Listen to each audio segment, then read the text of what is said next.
Welcome to this week's Friday's newscast. I'm Rose. I'm Emily. I'm Sydney. I'm Hallie. I'm Emma. I'm Michaela. I'm Bailey. Stay tuned.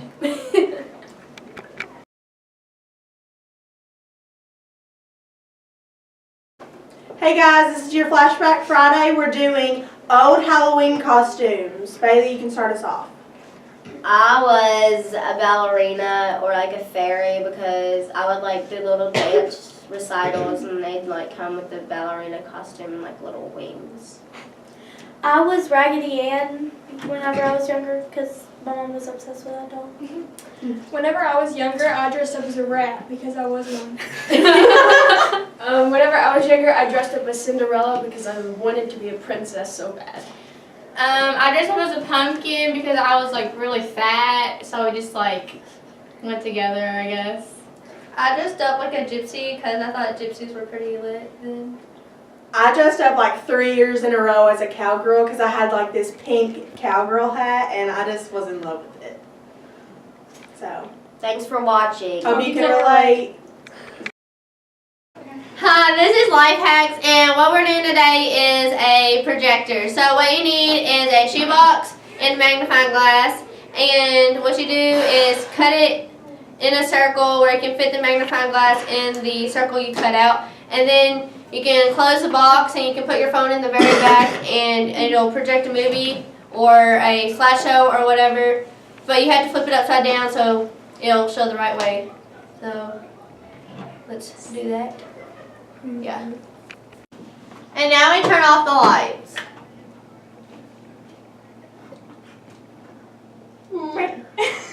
How cool is that? Woo! Yeah. Can you see it? Please enjoy this at home. Thanks, guys. Cut it off. Woo! Okay. Hey guys, this is your reminders for the week. So I'm sure most of you have already heard a lot about Operation Christmas Child, but I'm going to remind you that that is where a bunch of churches are like putting together shoe boxes of items and shipping them off to people who are kids that need them. And so through the week of the 14th through the 17th, there is going to be a Spirit Week. And on Monday, that's Nerd Day and Pajama Day. Tuesday is going to be Hat Day and Camo Day. Wednesday is Superhero and Disney Day. Thursday is Hat Day and Opposite Day. And so just bring in some items, and that Spirit Week is $1 each day.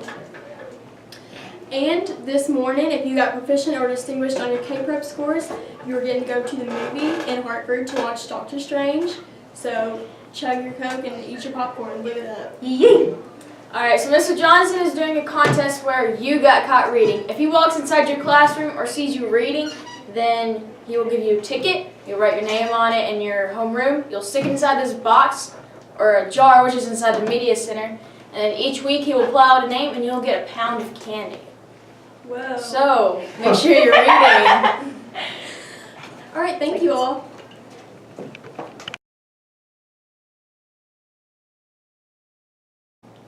This is your politics for the week. In the current polls, Hillary Clinton is in the lead with around 45.3%.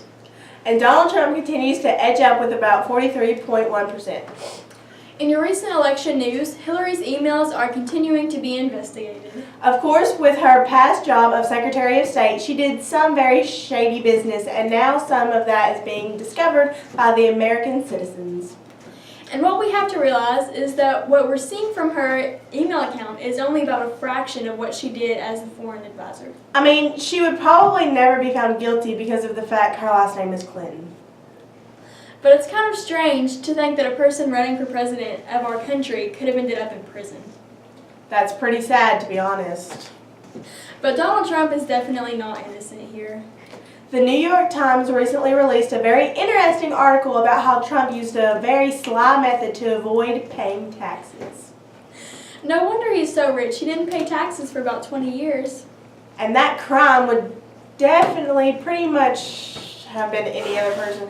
And that crime would pretty much have put any other person behind bars. Or at least heavily fined.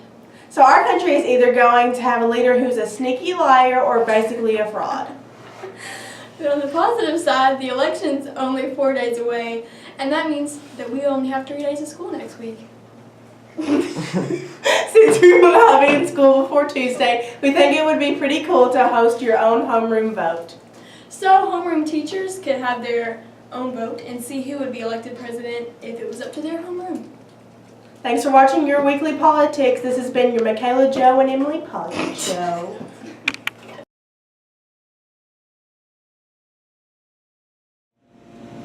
This is Richard, Keenan, and Johnny, and we're going to talk about national holidays. Okay, so Friday is National Candy Day, and on average, it takes 364 licks to get to the center of a Tootsie Pop. Saturday is National Donut Day. Sorry, I forgot that for a second. And Hanson Gregory claims to have invented the ring-shaped donut in the year 1847 whenever he punched a hole through a piece of dough on a lime trading ship when he was 16. And Sunday is National Nachos Day, and fun fact, nachos taste better with cheese.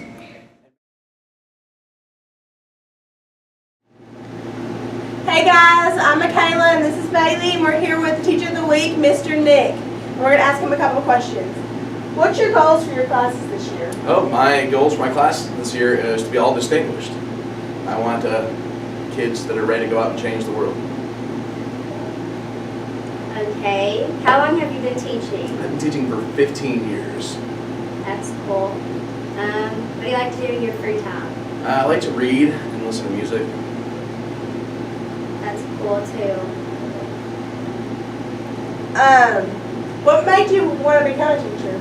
Well, I think, I truly believe that education is the key to changing the world, and I think we need a lot of change. And so I'm hoping that you guys at some point will go out and make that change. That's awesome. Okay, so this has been your Teacher of the Week, Mr. Nick. Thanks for letting us interview you. Oh, thank you. You're welcome. This is just a reminder from the OCMS News that if you scored all proficient and distinguished on last year's K-Prep test, you will be taking a field trip to Cinema 33 in Hartford to see Doctor Strange. And if you got at least one proficient and distinguished and you're staying here, you will get a free period off. So enjoy your awards and have fun.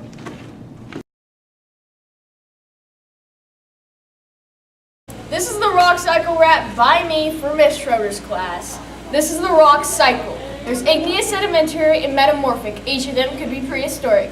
What forms of molten rock hardens? Igneous. It doesn't take an idiot to learn the serious, vitreous rock cycle. What forms from mainly erosion? Sedimentary. It doesn't take a century to tell you about this treasury for it to be stuck in your memory. What forms from heat and pressure? Pressure? Metamorphic. You didn't have to be historic or orbit the world to learn about this euphoric. The rock cycle isn't for you if you're not over the age of 2. Thank you.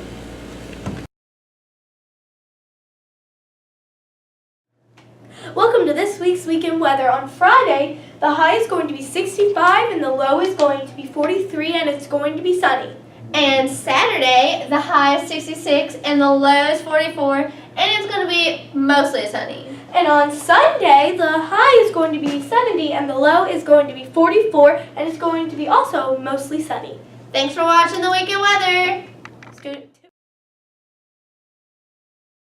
Hi, we're here with a special segment this week of Battle of the Books. So we had an unfortunate incident where the books didn't get ordered until Wednesday, but they will be here in 2 weeks.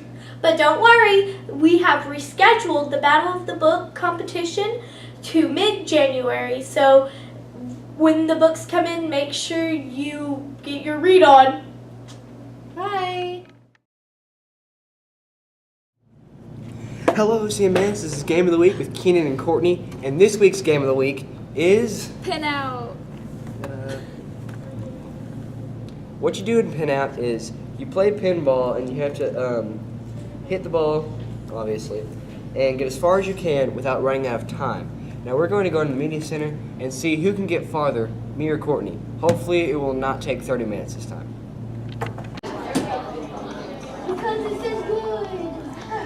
This is somewhat crap. This is somewhat eventful. I'm stuck in it. I lost. Wait, you lost? Yeah, I lost. Yes! 2 weeks in a row. I'm still going. Special announcement. The Cubs won the World Series for the first time in 108 years. That is... Dun, dun, dun, dun. Yeah! Baseball! This is your OC Sports Network. The boys' middle school basketball team started their season this past Tuesday. They played at home Tuesday night versus Muhlenberg South, and they won. And they had a game last night in Breckinridge County. The Lady Eagles had a game against Muhlenberg North Tuesday, where 7th grade won. They also had a game Tuesday against Hancock County, and the 7th and 8th grade teams both blew them away. And their most recent game was last night at Edmonson County. They have their first home game next Tuesday, so be sure to come support. In your college sports news, WKU whipped Florida Atlantic 52-3. UK won versus Missouri 35-21. And the Louisville Cardinals won against Virginia 32-25. The WKU and UK basketball teams recently had exhibition matches to prepare teams for the upcoming season. In professional sports news, the Warriors took an L to the Spurs, but won against the Trailblazers Tuesday night, and they also played the Suns Sunday and won as well. Thanks for watching this week's OC Sports Network.